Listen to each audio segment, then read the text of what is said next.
तो आज हम लोग क्या पढ़ेंगे, वर्गमूल 1 से लेके 100 तक का वर्ग निकालना हमने देख लिया। आज हम लोग वर्गमूल निकालना सीखेंगे। वर्गमूल जो होता है वो वर्ग का जस्ट उल्टा होता है। जैसे कहते हैं कि 7 का वर्ग क्या होगा, 49, 49। उसी तरह से इसका उल्टा होगा 49 किसका वर्गमूल है। वर्ग में एक शब्द लिया मूल। मूल का मतलब होता है ओरिजिनल, जड़। तो मूल यानी कि 49 किसकी जड़ है, तो देखिए इसको हम लोग बनाना सीखेंगे। वर्ग को हमने पढ़ा था मूल, यानी कि इसका जड़ निकालना हम सीखेंगे। वर्गमूल का ये साइन होता है, यहाँ पे नहीं किसी का साइन है, मतलब क्या है, 2 है। इसको कहते हैं √2। अगर 3 है तो थर्ड रूट, 4 है तो और रूट, 5 है तो 5 रूट। ठीक है, इसको निकालने की 3 विधि होती है। पहली होती है भाग विधि, दूसरी होती है अवकलन विधि, तीसरी होती है देखिए जो एग्जाम के लिए हम लोग वीडियो बना रहे हैं, उस एग्जाम को पेपर पेन बेस्ड एग्जाम होता है, जिसमें OMR मिलता है, जिसमें लगना होता है ऑप्शन बेस्ड एग्जाम। वहाँ पे हमें बना के नहीं दिखाना है कि कितना हम काबिल हैं और कितना बढ़िया से हम बना सकते हैं। वहाँ पे दिखाना है कि कितना जल्दी बना सकते हैं, कितना सही बना सकते हैं। तो आज हम आपको बताएंगे सोच समझ विधि कि आप अपने सोच समझ से कैसे प्रश्न को हल कर सकते हैं। फिर हम उसके करके सारा पढ़ेंगे, भाग विधि भी पढ़ेंगे और अभाज्य गुणनखंड विधि भी पढ़ेंगे। तो आप बोर्ड पे देख सकते हैं 2 सवाल लिखे हुए हैं, ठीक है, 2 सवाल लिखे हुए हैं। अब इन सवाल का हमको क्या निकालना है, वर्गमूल। क्या निकालना है, वर्गमूल। अब देखिए वर्गमूल निकालने के लिए एक चीज आपको हमेशा ध्यान रखना है, आपको हमेशा क्या है कि 1 से 100 तक का क्या है, 1 से 10 तक का वर्ग याद होना चाहिए। 1 से 100 तक का तुम ट्रिक बता दिया आपको निकालने के लिए, 1 से 10 तक का वर्ग याद रखना है। तो बस अंतिम अंक याद रखना है, 1 और 9 दोनों की इकाई पर कितना आता है, 1। 9 का 81, 81 का 1। 8 और 2 दोनों के अंतिम अंक पर क्या आता है, 4। 3 और 7 के अंतिम अंक पर क्या आता है, 9।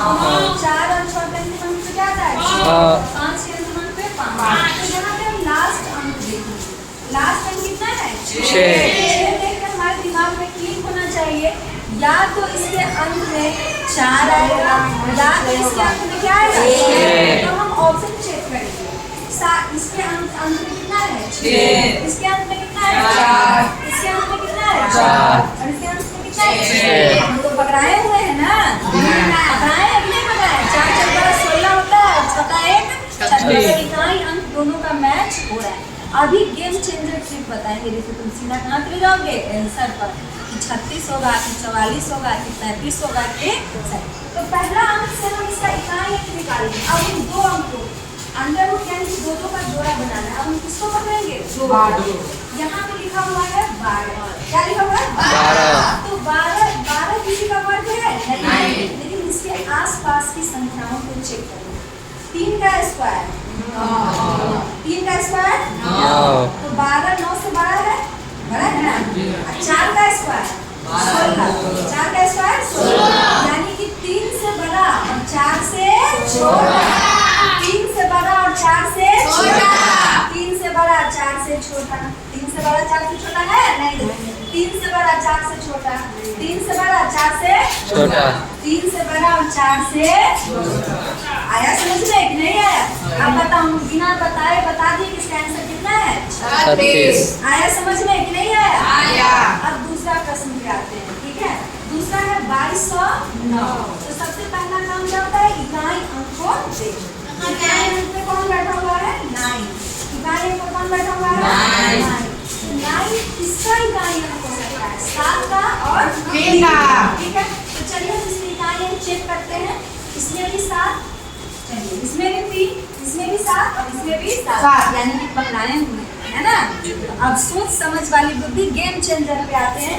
2 अंक को पकड़ेंगे, किसको पकड़ेंगे, 2 अंक को।